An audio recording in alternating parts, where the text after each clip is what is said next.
remain the only mode of transport in some areas. There is still a relief that all the embankments are safe, barring some seepage incident, sporadic incidents. But the people are facing hardship as the low-lying population has been shifted from the low-lying area to higher places, and even some of the people are living under the sky, spending nights under the sky. Salman Haider, DD News.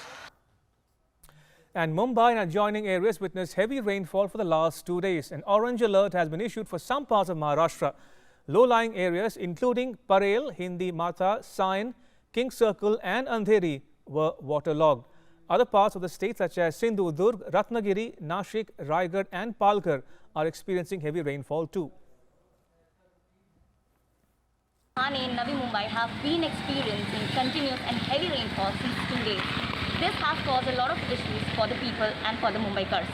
We are also seeing issues of waterlogging in several low-lying areas including Sion, Parel, Hind Mata, Andheri and other areas which are considered to be low-lying in Mumbai. Other than Mumbai, we are also seeing areas in Maharashtra including Sindhudurg, Ratnagiri, Raigad, Akola, Jalgaon. These areas have also been experiencing continuous heavy rainfall and which has also caused a lot of trouble for the people living over there. The BMC has issued a warning or an advisory for the people that they should not be venturing close to the sea or to the areas where the waterlogging issues are currently being observed, because there would be a high tide of around 3.28 meters in the evening at around 7 p.m. Shama Mishra, DD India, Mumbai. All right, now take a look at what else is making news around India in our national wrap. The results of Class 10th CBSE board examinations were announced today. Overall pass percentage is 91.46%. Girls have done better than boys by 3.17%. Performance of Trivandrum region students is the best with 99.28 pass percentage. Defence Minister Rajnath Singh will visit Ladakh and Jammu and Kashmir on July 17th-18th. He will be accompanied by Army Chief General Manoj Mukund Narvane and will be visiting forward locations there. Reliance Industries Chairman Mukesh Ambani said that Reliance Jio has designed and developed its own complete 5G solution, which will be ready for trial and for field deployment by next year. Ambani said that trials using Jio's own 5G solution will be launched as soon as the 5G spectrum is available in India. Considering the rising demand for handcrafted products, Tripura Rehabilitation Plantation Corporation has started production of water bottles using bamboo in Bamutia. TRPC officials claim that the process of manufacturing is completely organic. The Trump administration Wednesday said that it will impose travel bans on employees of the Chinese technology giant Huawei and other Chinese companies the U.S. determines are assisting authoritarian governments in cracking down on human rights, including in China's western Xinjiang province. The U.S. Foreign Minister Mike Pompeo made the announcement a day after the British government said it would ban Huawei from its 5G networks over concerns that sensitive data could be compromised by the Chinese government and the Chinese Communist Party. Pompeo said Huawei employees found to be providing material support to regimes engaging in human rights violations and abuses globally would be hit with sanctions. The United States has a Huawei announcement of our own today.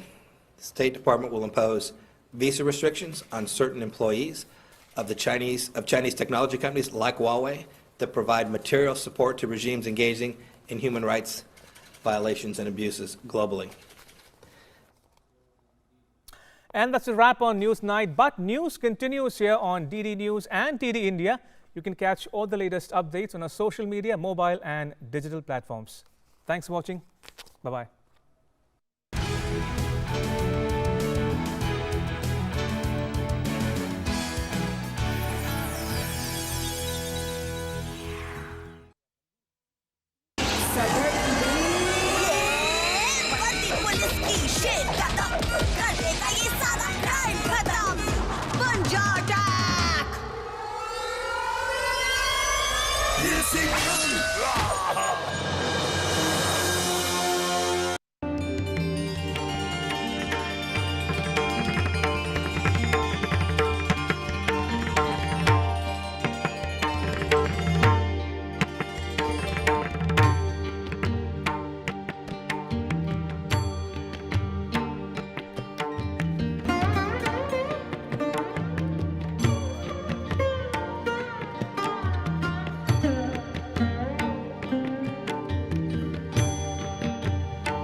नमस्कार, news night में आप सभी का स्वागत है। मैं हूं आपके साथ आरेंद्र। भारत और यूरोपियन यूनियन के बीच आज 15वां सम्मेलन हुआ, जिसे प्रधानमंत्री मोदी ने संबोधित किया। वर्चुअल तरीके से हुए इस सम्मेलन के दोनों पक्षों में आपसी व्यापार और सहयोग बढ़ाने पर बात तो बनी ही है, साथ ही साथ चीन और पाकिस्तान समेत तमाम वैश्विक मुद्दों पर भी बातचीत हुई है। क्या है दोनों पक्षों के साझा बयान की मुख्य बातें और क्या है इस बातों के मायने, विस्तार से करेंगे आज हम चर्चा। साथ ही होगी बात कौशल विकास की भी, दिखाएंगे खबर राजस्थान के राजनीतिक घटनाक्रम में आज क्या हुआ। इसके अलावा भी होंगी देश दुनिया की हर जरूरी और महत्वपूर्ण खबर। शुरुआत हेडलाइंस के साथ। प्रधानमंत्री नरेंद्र मोदी ने कहा, भारत और यूरोपीय संघ की साझेदारी आर्थिक पुनर्निर्माण और मानवता केंद्रित वैश्विक व्यवस्था के निर्माण में महत्वपूर्ण भूमिका निभाएगी। यूरोपीय संघ में कोविड-19 पर अपनाई गई नीतियों के लिए प्रधानमंत्री मोदी की सराहना की।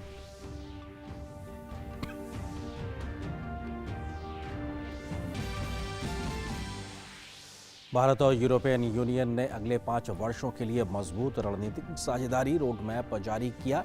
सुरक्षा, रणनीतिक क्षेत्र, व्यापार, ऊर्जा क्षेत्रों में साझा प्रयासों को और आगे बढ़ाने पर दिया जोर।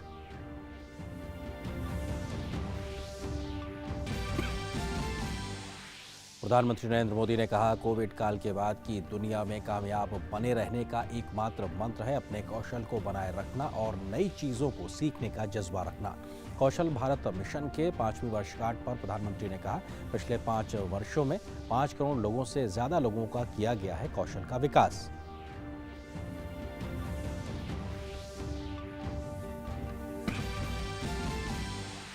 रक्षा मंत्री राजनाथ सिंह सीमा पर रक्षा तैयारियों की जानकारी के लिए शुक्रवार को 2 दिनों के दौरे पर जाएंगे लेह और श्रीनगर। सेना प्रमुख जनरल एमएम नरवणे भी रहेंगे दौरे में शामिल। चीन के साथ सीमा पर तनाव कम करने के लिए कल ही संपन्न हुई थी चौथे दौर की सैन्य स्तर की वार्ता।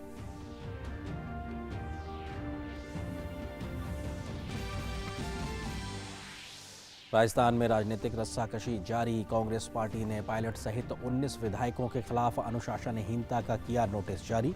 पायलट ने कहा, वे कांग्रेस नहीं छोड़ेंगे।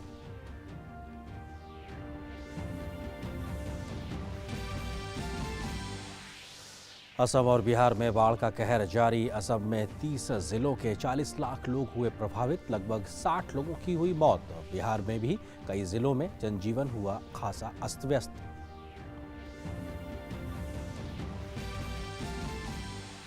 देश में कोरोना से रिकवरी रेट बढ़कर हुआ 63.24%। कोरोना पर लगाम लगाने के लिए बिहार में आज से 15 दिनों का पूर्ण लॉकडाउन। बेंगलुरु में भी शुरू हुआ 7 दिनों का लॉकडाउन।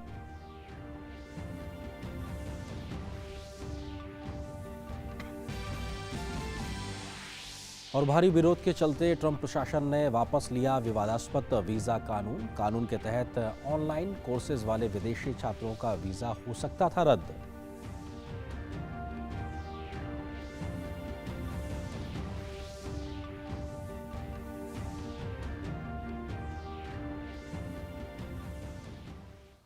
आप देख रहे थे इस वक्त की सुर्खियां। खबरों पर अब डालते हैं विस्तार से नजर। कोरोना महामारी के चलते मार्च महीने में टल गया भारत यूरोपीय संघ का 15वां सम्मेलन को आज वर्चुअल तरीके से आयोजित किया गया, जिससे प्रधानमंत्री मोदी ने भी संबोधित किया। पीएम मोदी ने दोनों पक्षों के सहयोग को विश्व शांति और स्थिरता के लिए जरूरी बताया है, तो कोरोना समेत वैश्विक चुनौतियों पर मिलकर काम करने की जरूरत पर भी जोर दिया है। प्रधानमंत्री मोदी ने दोनों पक्षों के सहयोग को दुनिया के हित में करार दिया।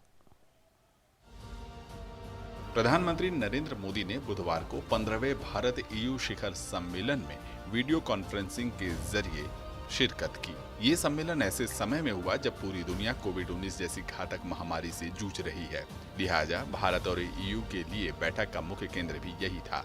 अपने संबोधन में पीएम मोदी ने कहा कि भारत और EU की साझेदारी का वैश्विक समुदाय के लिए एक साथ मिलकर काम करना संकट की इस घड़ी में महत्वपूर्ण भूमिका हो सकती है। कोविड-19 के बाद आर्थिक क्षेत्र में वैश्विक स्तर पर नई समस्याएं उत्पन्न हो गई। इसके लिए डेमोक्रेटिक राष्ट्रों के बीच अधिक सहयोग की आवश्यकता हम सब महसूस करते हैं। आज हमारे नागरिकों की सेहत और समृद्धि दोनों ही चुनौतियों का सामना कर रहे हैं। रूल्स बेस्ड इंटरनेशनल ऑर्डर पर विभिन्न प्रकार के दबाव है। ऐसे में भारत ईयू पार्टनरशिप आर्थिक पुनर्निर्माण में और एक मानव केंद्रित और मानवता केंद्रित ग्लोबलाइजेशन के निर्माण में महत्वपूर्ण भूमिका निभा सकती है। पीएम मोदी ने कहा कि जलवायु परिवर्तन और स्वच्छ ऊर्जा जैसी बड़ी चुनौतियां भी भारत की प्राथमिकता हैं। यूरोपीय निवेश और भारत के अक्षय ऊर्जा क्षेत्र में तकनीक को लेकर ईयू की संभावनाओं का भी जिक्र हुआ। बैठक में व्यापार और निवेश के मुद्दों पर भी बात हुई। तत्कालीन चुनौतियों के अलावा क्लाइमेट चेंज जैसे लॉन्ग टर्म चैलेंजेस भी हम दोनों के लिए ही प्राथमिकता है। भारत में रिन्यूएबल एनर्जी के उपयोग को बढ़ाने के हमारे प्रयत्नों में हम यूरोप के इन्वेस्टमेंट और टेक्नोलॉजी का आमंत्रण करते हैं। यूरोपीय परिषद के अध्यक्ष चार्ल्स मिशेल ने कहा कि भारत और ईयू ऐसे लोकतंत्र हैं जो समान मूल्यों को साझा करते हैं। उन्होंने आतंकवाद जैसी गंभीर चुनौती से निपटने के लिए बहुपक्षीय सहयोग के बढ़ावे पर बल दिया। India and the EU are great democracies. We share common values. We also believe that multilateral commitments needs to be boosted and supported to combat global challenges, whether it's stability, security, combating terrorism, and so on. And so, Prime Minister, I also want to I'm not only very happy to see you in this video conference, but also want to take this opportunity to express the wish to really see this partnership with India as a political one covering multiple facets of our relationships, but is also a stable, structured, essential partnership, a structural partnership. This is how we see it. सम्मेलन की पूर्व संध्या पर भारत और EU ने नागरिक परमाणु सहयोग समझौते पर हस्ताक्षर किया। परमाणु ऊर्जा का शांतिपूर्ण उपयोग में सहयोग और शोध के लिए हुआ यह समझौता दशकों से लंबित था। Bureau report, DD news. Bharat और यूरोपीय संघ सम्मेलन पर विदेश मंत्रालय ने प्रेस ब्रीफिंग कर जानकारियां दी हैं। उन्होंने कहा है कि परमाणु ऊर्जा का शांति और विकास के लिए उपयोग करने को लेकर एक अहम समझौता हुआ है। Leaders also welcomed the conclusion of an agreement between Euratom, which is the European Atomic Energy Community, and India for cooperation in research and development in the fields of peaceful uses of nuclear energy. विकास स्वरूप ने कहा है कि कोविड-19 महामारी को लेकर भी सहयोग को बढ़ावा देने पर चर्चा हुई है। यूरोपीय संघ ने वैक्सीन अनुसंधान और उसे बनाए जाने को लेकर भारत की भूमिका को सराहा है। Recognizing each other's strength and mutual synergies, such as our role in pharmaceuticals and research, the EU and India agreed to intensify cooperation in response to the coronavirus, including on accessibility and affordability of COVID-19 tools. Both President Michel and President von der Leyen greatly appreciated the timely assistance provided by India in terms of supply of medicines to EU countries. They sought India's active engagement in the initiative of universal and affordable vaccines for all.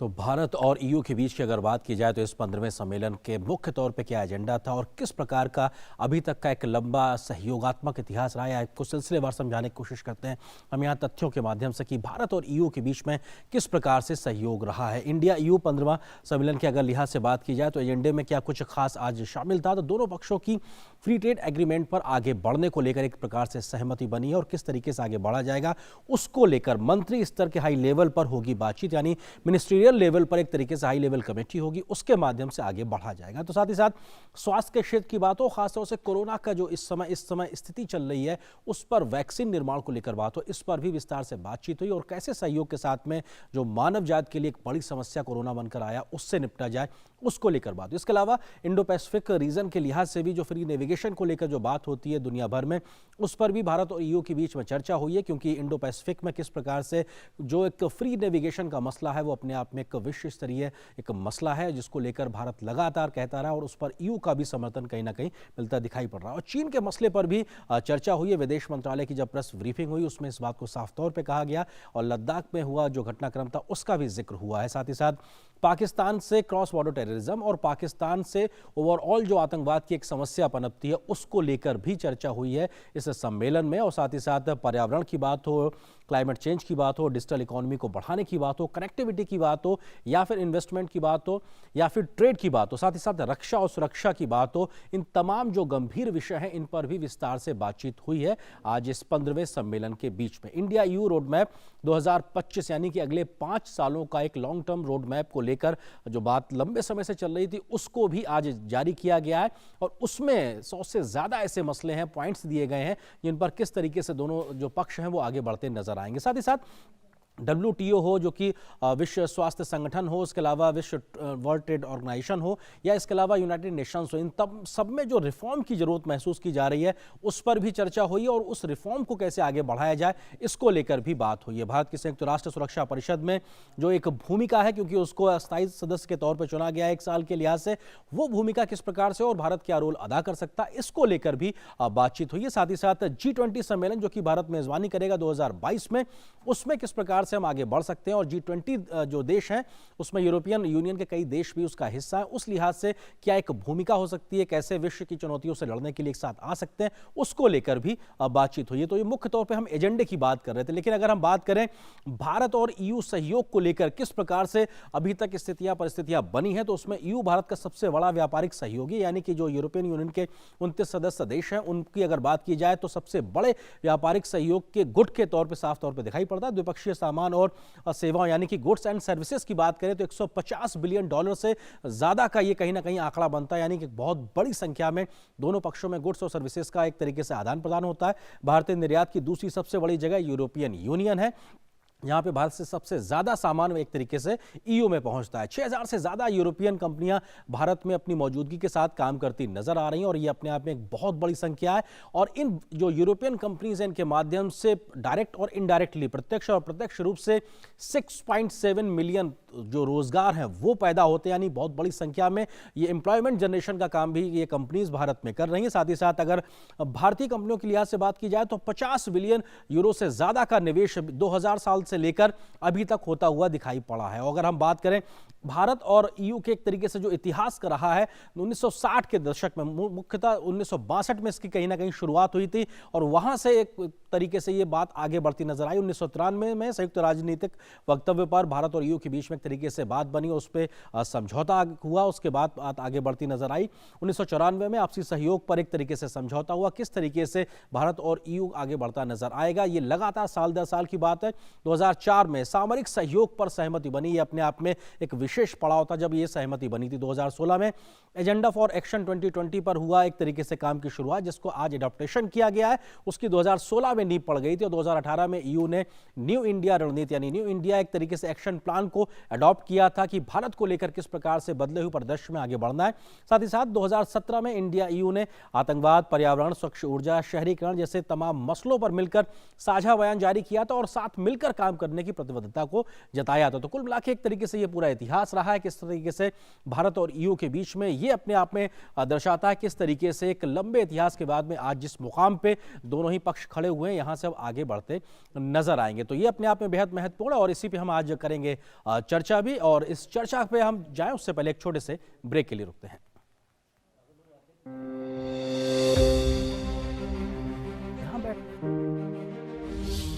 Hindustan एक ऐसा मुल्क है, अनेक प्रकार के लोग रहते हैं, बहुत से अलग अलग मजहब है, अलग अलग जाति है और अलग अलग हमारा पोशाक है, अलग अलग हमारी जबान है। ऐसा कोई मुल्क दुनिया में नहीं है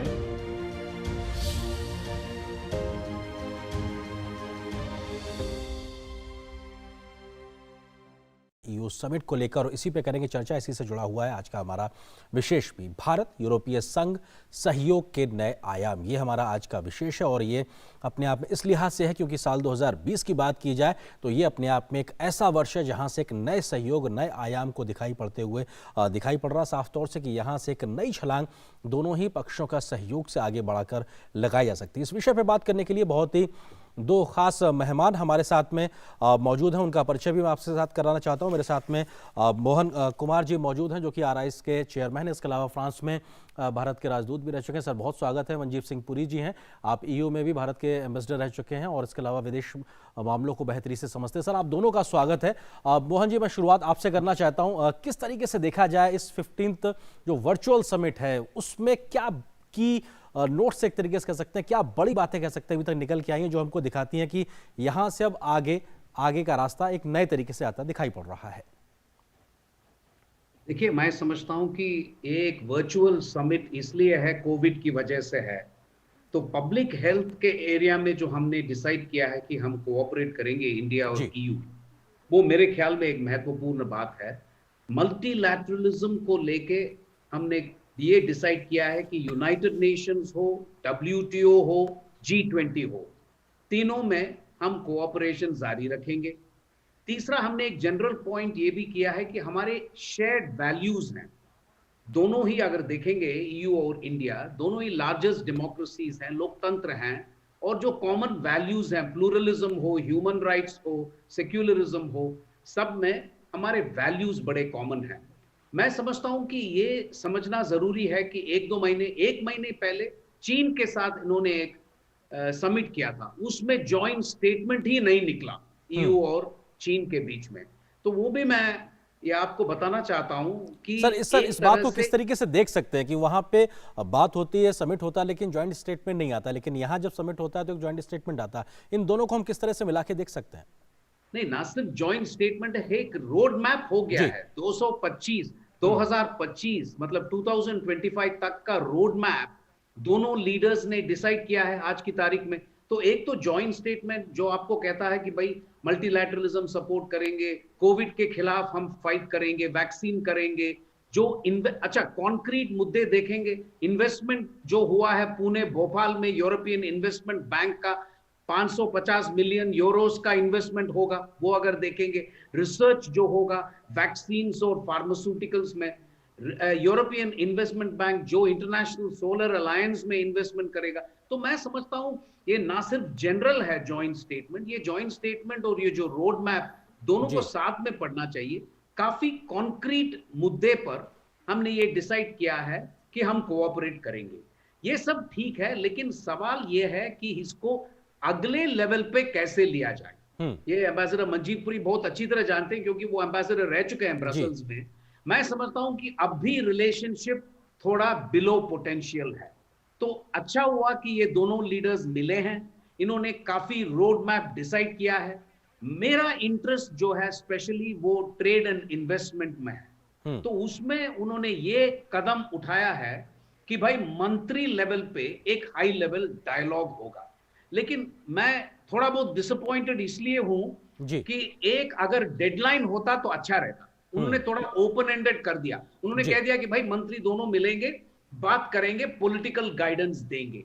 EU और इंडिया के बीच में एक प्रॉब्लम यह है कि हम काफी मुद्दे पर हम सहमत हैं, इसमें कोई प्रॉब्लम नहीं है, लेकिन उनके 27 देश हैं, हमारे यहाँ ब्यूरोक्रेसी है, ब्रसेल्स है, वो एम्बेसडर मनजीव सिंह पुरी काफी अच्छा जानते हैं। सो इसमें टाइम लगता है। तो मैं समझता हूं कि एक अगर डेडलाइन होता तो अच्छा रहता, लेकिन मैं समझता हूं ये जॉइंट स्टेटमेंट और ये जो रोड मैप है उसको आज के अंतरराष्ट्रीय स्थिति देखेंगे तो एक मल्टीपोलर वर्ल्ड जो है उसमें EU एक बहुत ही महत्वपूर्ण पोल है। ये मानना पड़ेगा इंडियंस को। इंडियंस हमेशा हम लोग बाकी देशों के बारे में बात करते हैं, चीन, अमेरिका, तो यूरोपियन यूनियन जो है वो बहुत मजबूत, बहुत महत्वपूर्ण पोल है। जी, महत्वपूर्ण बात सर आप कह रहे हैं कि EU को लेकर उसको अंडरएस्टिमेट करने की जरूरत नहीं है, बल्कि उस पोटेंशियल को आगे और एक्सप्लोर करने की जरूरत है जो शायद अभी हो सकता है। मिस्टर पुरी, आपको लगता है कि जो बात मोहन जी कह रहे हैं, आपको लगता है कि जो फ्री ट्रेड एग्रीमेंट को लेकर भी कहीं ना कहीं बात आगे बढ़ी, भले ही डेडलाइन तय ना हुई हो, लेकिन कम से कम एक कंसेंसस बना है इस लिहाज से, और हम मिनिस्ट्रियल लेवल पर अब बातचीत होते आगे देखें, कम से कम किसी कंक्लूजन तक पहुंच सकते हैं, ये उम्मीद तो बनती है जिसको लेकर कई समय से बात चल रही है। मैं बिल्कुल मानता हूं ये बनती है। आप अगर मुझे माफ करें कि मोहन जी और मैं एक ही समय हम दोनों एम्बेसडर थे, तो हमारी तालमेल भी बहुत चलता। तो अगर इस कार्यक्रम में हम लोग बिल्कुल एक जैसी बात करें तो हमें इस चीज के लिए क्षमा दीजिएगा। देखिए, मैं मानता हूं कि कोविड होते हुए भी ये दोनों नेता वहां के ईयू के और प्रधानमंत्री मोदी मिले, ये इस चीज का संकेत देता है कि दोनों साइड बिलीव करते हैं कि उनको जो भी पास्ट में स्लोनेस वगैरह हो उसको आगे तीव्रता देनी है और इस पोटेंशियल को रियलाइज करना है। ये मुझे सबसे ज्यादा अहम चीज लगी है इस पर्टिकुलर मीटिंग में। अब मोहन जी बिल्कुल सही कह रहे हैं कि अगर डेडलाइन होती तो अच्छा होता, लेकिन मैं कहता हूं कि कई सालों से तो ये बीटीआईए में कुछ काम ही नहीं हुआ, इसलिए गाइडेंस मिनिस्टीरियल लेवल, वो भी प्रधानमंत्री के लेवल से और उधर प्रेसिडेंट्स दोनों के लेवल से डायरेक्शंस हैं, ये तो अच्छा बात है। दूसरी चीज, जरा संदर्भ देखिएगा, ये कोविड का माहौल, ग्लोबल जीडीपी मानते हैं लोग के कम से कम 5% से गिर जाएगी। हमारे यहाँ भी जरूर बहुत बड़ी चुनौती आने वाली है, और यूरोप में तो ऑलरेडी रिसेशन के बिल्कुल साइंस नजर आ रहे। इस समय में अगर आप थोड़ी सी जियोपॉलिटिक्स ऐड करिए, ईयू में से ब्रेक्सिट हो गया, ब्रिटेन निकल गया, एक बहुत बड़ी इकोनॉमी निकल गई। ट्रांस अटलांटिक अलायंस में कुछ ना कुछ मामला बहुत अच्छा चल नहीं रहा। चाइना अग्रेसिव और जिसको कहते हैं हेजेमोनिस्टिक बहुत ज्यादा हो रहा है। ईयू की सिर्फ जॉइंट स्टेटमेंट नहीं हुई, ईयू पार्लियामेंट ने चाइना के खिलाफ हांगकांग के सिक्योरिटी लॉ पे एक रेजोल्यूशन पास किया। ईयू ने डिसाइड किया कि चाइना को मार्केट इकोनॉमी का स्टेटस नहीं मिलेगा ईयू में, ये बहुत ही बड़ा अहम मुद्दा है। और ईयू ने साथ में ये भी कहा कि चाइना डिसइंफॉर्मेशन फैला रहा है कोविड के मामले। तो मेरा मतलब ये नहीं कि चाइना के साथ जो ईयू के रिश्ते हैं वो बहुत जल्दी शीघ्रता से कम होंगे, वो बहुत बड़े विस्तार के, लेकिन ओपनिंग्स मिलती हैं और ओपनिंग्स को लेना पड़ता है। तो मैं ये जो शिखर सम्मेलन है इसमें आपको कहूंगा कि मे भी 5 बड़े मुद्दे जी। पहले मुझे बहुत खुशी हुई है कि ट्रेड पे मूवमेंट, क्योंकि असल में ईयू क्या है, एक इकोनॉमिक ब्लॉक, और इकोनॉमिक ब्लॉक वो है जो ईयू यूरोप में एक्शन करता है। यहाँ भारत में जो एक्शन होता है वो ईयू की तरफ से बहुत कम होता है, वो होता है यूरोपियन देशों की तरफ से। मोहन जी ने यूरोपियन इन्वेस्टमेंट बैंक का हौसला दिलाया, ये तो बहुत अच्छी चीज, हमने कोई 2-3 साल पहले वहां से शुरू करवाई। वो सारे मेट्रोज की यहाँ पर बहुत बड़ी निवेश कर रहे हैं उसके लिए।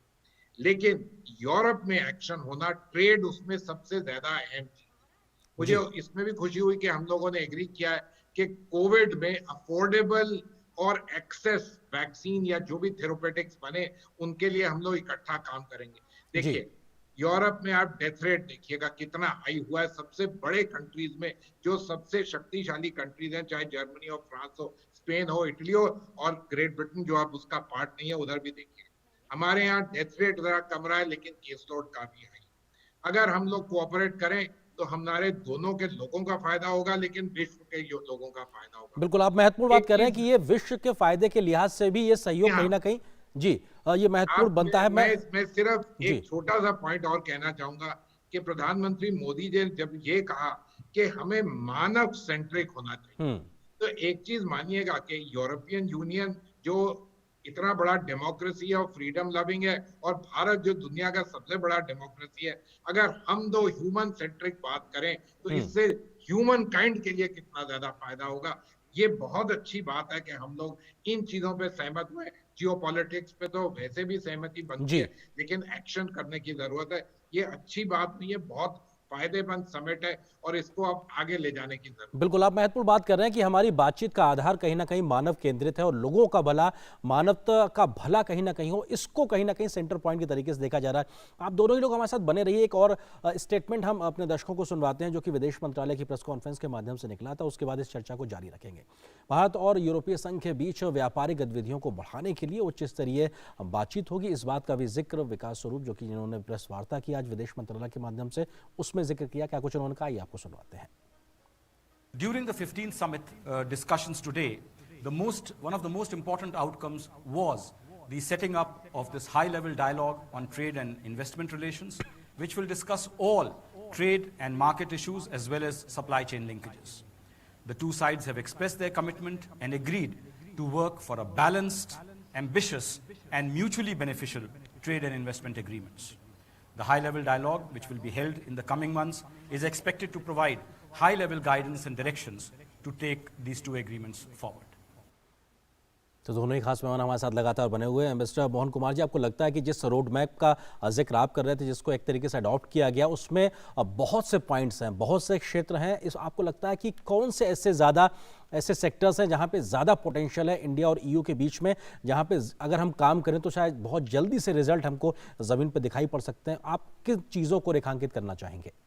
तो मैं तो यही कहूँगा कि एक तो स्ट्रेटेजिक मुद्दा है, दूसरा ट्रेड एंड इन्वेस्टमेंट है, और तीसरा पीपल टू पीपल रिलेशंस है। मैं यही बाकी मतलब एम्बेसडर पुरी भी काफी वहां रह चुके हैं ब्रसल्स में, वो कहेंगे ज्यादा, लेकिन मेरे हिसाब से स्ट्रेटेजी में देखा जाए तो एक तो सिविल न्यूक्लियर कोऑपरेशन एग्रीमेंट जो बहुत सालों से मतलब कर रहे हैं, उसका आज एग्रीमेंट हुआ है, उससे मैं बहुत खुश हूँ।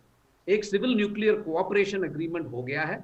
आपके दर्शकों को शायद मालूम न हो कि फ्रांस, जहां पे मैं एम्बेसडर था, सबसे बड़ा न्यूक्लियर पार्क जैतापुर महाराष्ट्र में बना रहा है। सबसे बड़ा न्यूक्लियर प्लांट जो हो रहा है, जो वो फ्रांस महाराष्ट्र में कर रहा है। इसलिए civil nuclear cooperation agreement EU के साथ एक बड़ी अच्छी बात है। दूसरा, उन्होंने मैरीटाइम कोऑपरेशन, मैरीटाइम डायलॉग के बारे में बात की है। मैं बहुत इंटरेस्टिंग मानता हूं कि उन्होंने इंडो पैसिफिक का एक्सप्रेशन यूज नहीं किया, उन्होंने इंडियन ओशन और पैसिफिक किया है। इसका वजह यह हो सकता है कि इंडो पैसिफिक थोड़ा रेस्ट्रिक्टिव है, इंडियन ओशन आप अफ्रीका के पास भी जा सकते हैं, और फ्रांस का काफी इंडियन ओशन में एसेट्स हैं, रियूनियन आइलैंड्स वगैरह, तो ये भी हो सकता है। और मैं समझता हूं, आपको देखिए, आपने क्वाड तो बना लिया इंडो पैसिफिक में, अमेरिका, ऑस्ट्रेलिया, जापान और इंडिया के बीच में, आपको फ्रांस और ईयू को लाना ही पड़ेगा इसमें, ये तो करना ही पड़ेगा। और मैं समझता हूं इंडियन ओशन पैसिफिक ही सही,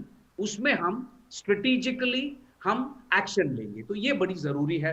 दूसरा, ट्रेड इन्वेस्टमेंट, मैं कह चुका हूं आपसे कि बड़ी अच्छी बात है।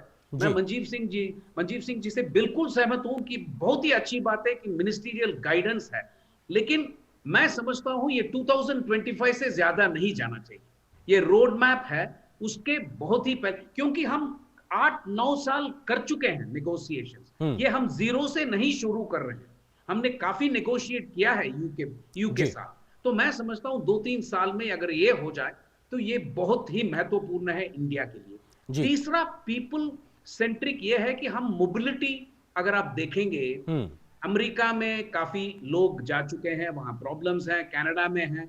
ईयू, मैं समझता हूं हमारे जो स्टूडेंट्स हैं वो वहां पढ़ सकते हैं, इकोनॉमिकली कॉस्ट इफेक्टिव है, तो यूरोप में हमारे बिजनेसमैन जा सकते हैं, हमारे कंपनीज वहां काम कर सकते हैं, जर्मनी, फ्रांस, इटली में।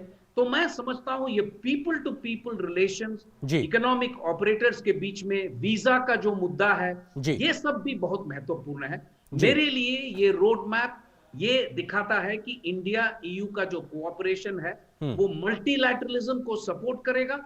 कोविड और public health, climate change, cyber security में उन्होंने एक एक्सप्रेशन यूज किया है पहली बार, ह्यूमन सेंट्रिक डिजिटलाइजेशन। ये भी बहुत इंटरेस्टिंग है क्योंकि हमारे यहाँ डिजिटल डिवाइड जो है वो काफी बड़ा है, और इसमें भी अगर 5G देखेंगे, हो सकता है हम अपने देश में ही 5G हम कर लें, फिर भी एरिक्सन, नोकिया का जो 5G है और डिजिटल रेगुलेटरी फ्रेमवर्क देखेंगे, यूरोप और इंडिया में बहुत सहमत हैं।